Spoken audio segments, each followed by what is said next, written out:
Hello tout le monde. Bienvenue dans un nouvel épisode de La minute du coach. Encore une fois, une question, une réponse et on essaye toujours de faire de notre mieux. Alors, La question du jour d'aujourd'hui, est... pourquoi faut-il descendre aussi bas sur un squat? Eh oui, explique-nous Hugo, pourquoi faut-il descendre aussi bas sur un squat?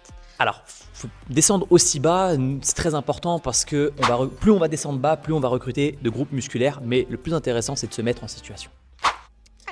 Faisons ce que nous on appelle quart de squat. Remonte. Un deuxième. Le quart de squat, bien évidemment, on travaille quand on fait un quart de squat. Par contre, la différence, c'est qu'on va travailler, dans une amplitude qui est réduite, et deux, on va pas travailler sur l'ensemble des muscles. Si je peux prendre une petite comparaison, c'est comme un élastique, et puis si je fais un quart de squat, je vais venir le tendre, et voilà le retour que je vais avoir.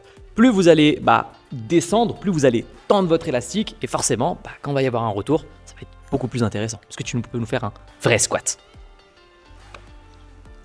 On va venir descendre, envoyer les genoux vers l'extérieur, et donc descendre un maximum. On reste quand même en tension, ok? On ne descend pas tout en bas, on ne se relâche pas complètement, parce que pour le coup là, ce serait un mauvais squat aussi.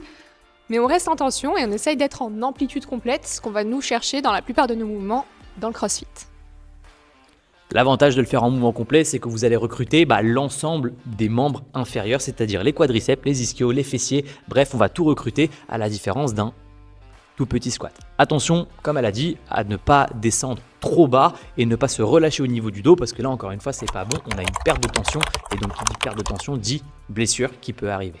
Et c'est ce qu'on voit beaucoup, surtout pendant le Murph, si vous pratiquez le CrossFit depuis un moment. Pendant le Murph, on est lesté généralement et on va venir descendre complètement comme ça parce qu'on est fatigué des squats. Et le problème, c'est que on se blesse généralement après ce gros effort. Encore une fois, la règle, c'est toujours d'être en tension. Tant que vous êtes en tension, vous êtes en sécurité. Dès que je suis plus en tension, je suis plus protégé et donc il y a un risque de blessure. C'était la minute du coach. À très vite pour une nouvelle question.